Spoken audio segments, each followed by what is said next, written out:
And you got to keep nearly all of it for yourself instead of spitting it out in the form of taxes and fees and licenses and everything else to your local, state, and federal government. Can you imagine that? Can you imagine going back to 1815 when we didn't have all these different taxes, when people were able to keep their own money? Oh, yeah. Can you imagine in 2020, our financial situation reverts back to like 1815? You want to be able to buy a Mercedes? Pay it off in 2 or 3 years instead of financing it over 6 or 7? Oh, you take our government back to 1815. You would be able to do that because we would have an economic boon. We wouldn't be worried about illegal immigrants. Why? Because we'd have a closed border, for one. And we would need to invite in people who would be willing and can be able to contribute to our society because we would have unemployment at 1%. With no inflation. Can you imagine that? Well, let me bring you some reality. You're not going to get to that imaginary state and make it real with Democrats and rhinos. It's not going to happen. Never will. Not in a million freaking years. Don't doubt me. Last thing that rhinos and liberals want is for you to realize that and that you can take care of yourself without them. They don't want that. And speaking of that, hey, they're kind of starting to feel that kind of vibe up here in northern New England in the state of Maine. This is from youngcons.com. Welfare reform in Maine. And I know this is work because I live so damn close to Maine. Well, close to it. It's right next door. Welfare reform is working in Maine despite liberal outrage. Oh, really? Can you possibly imagine? Oh, Muffy, I know we're liberal and that we think we should take care of everybody, Muffy, but they're doing so well taking care of themselves up there in Maine, Muffy. What are we going to do? In 2010, Republican Paul LePage was elected as governor of the once liberal state of Maine. Since then, he's gone on a rampage fighting against Democrats to reform the state's welfare system and incentivize people to work rather than trying to make not working more comfortable. Yeah, that's a crazy idea. That's just a stupid idea. I know. We've been told over. That's just you just hate poor people. You hate poor. You want to put poor people to work, Rod? You hate poor people. Yeah, it's definitely a crazy idea. Well, liberals definitely think it's a crazy idea. All the and the story continues. All the left-wing smear merchants like Salon, The Atlantic, MSNBC, Mess have attacked LePage with false accusations of racism, especially when he implemented drug testing as part of the welfare. Now, I don't know where he's getting where they would possibly get. Maine's a very white state, by the way. And 90% of the people on welfare in the state of Maine were white. And Governor LePage's welfare process, if you will, was equally applied to everyone, not just minority individuals. So I don't know where they got the point of, he's discriminating against 10% of the people. So, but he's applying the rules equally to everybody, including the vast majority of whites. Well, yeah, well, there's no but. No racism. LePage has forged ahead in enacted legislation preventing people who have a certain net worth from receiving welfare, along with other measures aimed at only providing assistance to those who desperately need it, which was what it was intended for in the first place.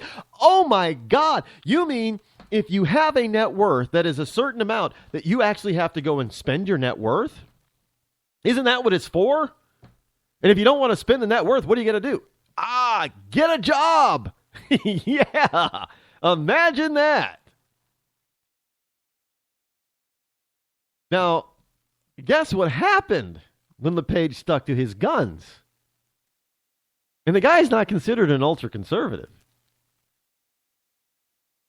But guess what happened when he stuck to his guns and he got all this passed? Yeah, it worked.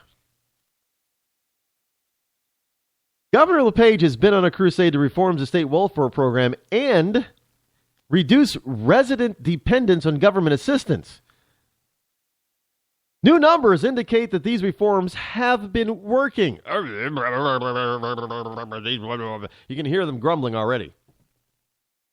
Damn numbers. It works. It works. How can it possibly work? We don't. Everything we've done hasn't worked. How can they possibly get something to work? I mean, we don't want to work. We don't want it to work. Now, the Maine Department of Health and Human Services have said that tougher requirements for welfare, along with a drop in unemployment, had led to more Mainers supporting themselves. Oh, my goodness. That's just... the people of Maine are supporting themselves. That's just terrible in liberals' book. Oh, my God. Oh, they're supporting themselves up there in Maine, Martha.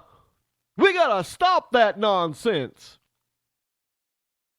The number of the state's citizens on the food stamp program has plunged below 200,000, which, according to the governor, is the lowest number of people on taxpayer-funded welfare food stamps in 6 years. Now, this comes on the heel of a push to remove Mainers without dependence from the welfare rolls if they have more than $5,000, including bank accounts, balances, snowmobiles, boats, Wait a minute. You could have been on Maine's welfare assistance programs if you had $5,000 in the bank, if you had snowmobiles, boats, motorcycles, jet skis, all-terrain vehicles, recreational vehicles, campers, and other valuable assets that you could have turned into cash or started businesses with or used for other income-generating purposes. But you could have still gotten on public assistance and taken from the taxpayer, and LePage wanted to stop it? Oh, he is such an evil person. I know, it's so terrible. He's got devil horns coming out, everything. Now, on Facebook, the governor also, LePage has insisted that this is a key test to ensure that welfare is a last resort, not a way of life. Now, also under LePage's governorship, Maine's unemployment rate has dropped from a high of 8.3% in 2009 to 4.5% back in August of this year, falling a full percentage point since December of 2014 alone, just after LePage was reelected. They reelected him. That's the problem that the liberals have. Not only did his policies work and work well and bring down the unemployment rate, which means more Mainers are successfully supporting themselves than in the last 6 years, but it got him reelected. A Republican is in the governor's office of Maine, and they are beside themselves about that. They are grumbling big time. How could they possibly do that? No. Now, I'm telling you, we can do the same thing in all 50 states. We don't need the federal government to do this. We can do this individually in all 50 states. Can you imagine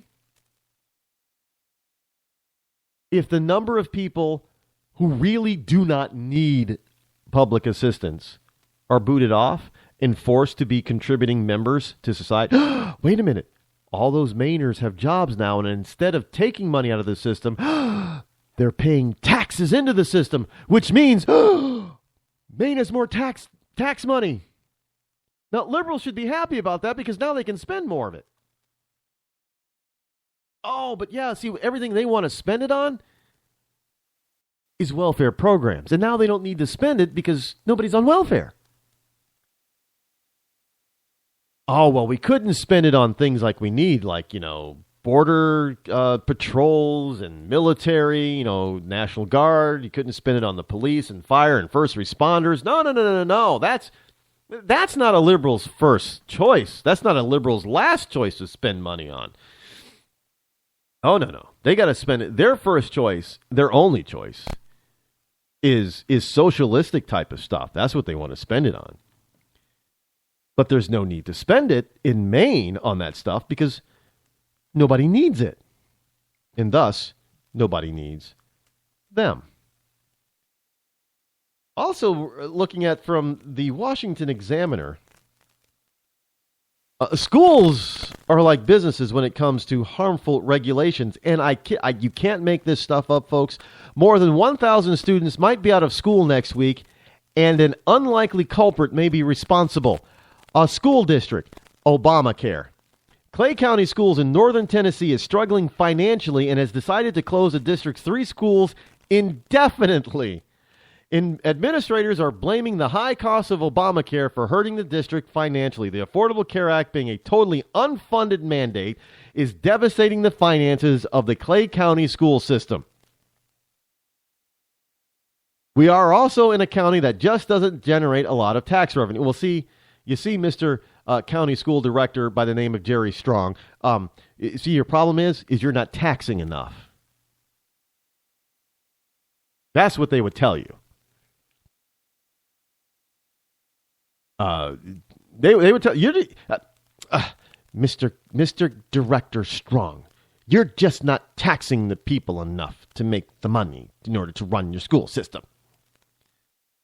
Well, and Mr. Strong would probably have to respond, well, it's because these people can't afford higher taxes. How's that? Oh, they can afford it. They'll pay it. You charge it, they'll pay it. That's all the government cares about. Even if you can't afford it, you're still going to afford it because you're going to pay them first.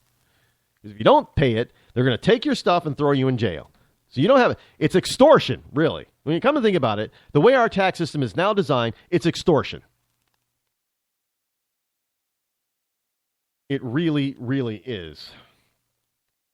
Do I have enough time to go into this story? Well, I'm just going to bring you...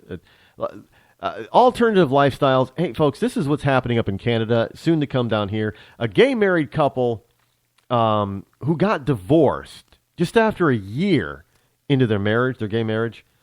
They got divorced to include a third person in their relationship because, 3 people in Canada can't get married. So that's going to... They got married so they could have a triumvirate, I guess. A relationship between 3 guys. And so it was 2 guys that legally got married in Canada. Canada does not allow 3 people to get married. So they got divorced so they can include this third guy to come in. So now you got 3 guys that are so in love with each other, living together, and they're wondering why all 3 of them can't get married. Look, that kind of crap is coming here. And they, by the way, they want to have kids, by the way, in this thing. Can you imagine that nonsense? Oh, my God. Well, anyway, folks, it looks like I'm up against the clock.